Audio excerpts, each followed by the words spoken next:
بسم اللہ الرحمن الرحیم۔ شکریہ جناب اسپیکر۔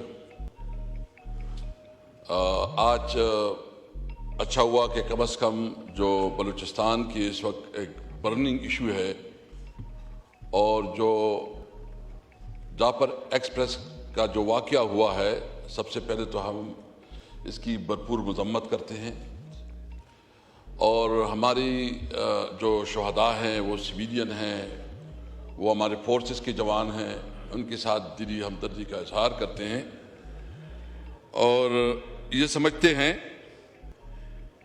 کہ اتنی بڑے سانحے پہ یہاں ایک دن نہیں، کم از کم تمام پارلیمنٹیرین کو یہ موقع ملنا چاہیے کہ اس کے اوپر بات کریں تاکہ اس مسئلے کی تہ تک پہنچا جا سکے۔ اس موقع پہ ابھی تھوڑی دیر پہلے جو ڈیفنس منسٹر صاحب ہے، ہم توقع کر رہے تھے کہ وہ کوئی قومی بات کرے گا،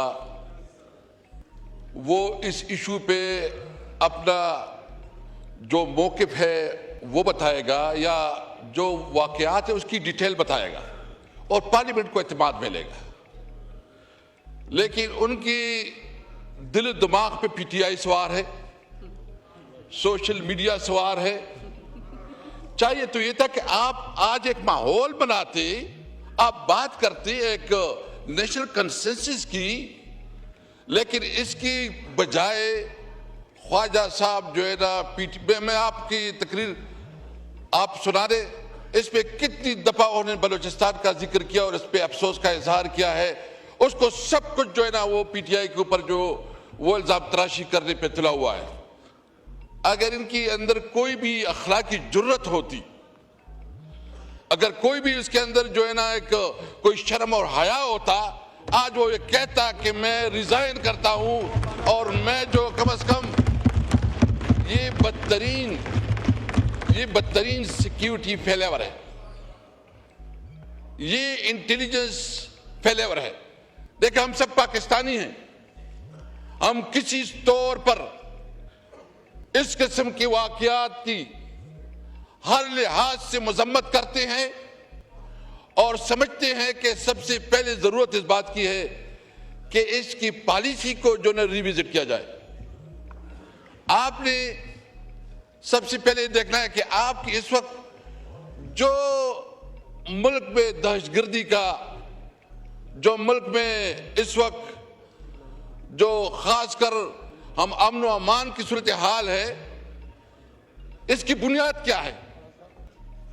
جب ملک میں قانون نہ ہو، جب ملک میں آئین نہ ہو، جب کسی اداروں کا احترام اور رسپیکٹ نہ ہو، جب پارلیمنٹ جو ہے نا صرف ایک برائے نام پارلیمنٹ بن جائے، اور وہ پارلیمنٹ جناب چیئرمین، وہ پارلیمنٹ ہم سمجھتے ہیں کہ اس وقت اگر بلوچستان اسمبلی میں یا نیشنل اسمبلی میں جو نمائندگی ہے وہ عوام کے نمائندے نہیں ہے، وہ فارم 47 کے نمائندے، وہ عوام کے نمائندے نہیں ہے۔ جب آپ اپنے اصلی نمائندگان کو آپ ان کو جیلوں میں ڈالیں، آپ اس کو پارلیمنٹ سے باہر رکھیں اور ان لوگوں کو پارلیمنٹ میں رکھیں جس کا عوام کے ساتھ کوئی تعلق نہیں، تو یہ بتاؤ وہ ملک کو کیسے چلائے گی؟ وہاں پالیسیاں کیا پالیسی ہوں گی؟ کیونکہ اس وقت سب سے پہلی جو کہ ایک فراڈ الیکشن ہوا ہے، ایک جعلی طریقے سے جو ہے نا اسمبلی وجود میں لائی گئی ہے اور وہ لوگ اسمبلی میں بیٹھے ہیں جس کے پاس حق نہیں ہے کوئی اسمبلی میں بیٹھے، اس کے پاس حق نہیں ہے کہ وہ حکومت بنائیں، وہ عوام کے نمائندے نہیں ہیں۔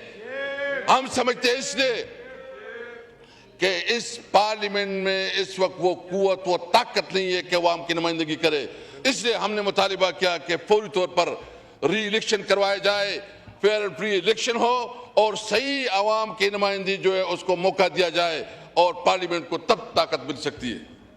آپ دیکھیں کہ بلوچستان کی ایشوز کیا ہیں، آپ نے کبھی ادھر جو ہے نا اگر آپ اس کو اپنی نمائندگی نہیں دیتی، آپ اس کے حقوق نہیں دیتی، آپ اختر مینگل جیسے ایک پاکستان اور آئین کے اوپر یقین رکھنے والے کے اوپر، ان کی پوری پارٹی کے اوپر پرچے کرے،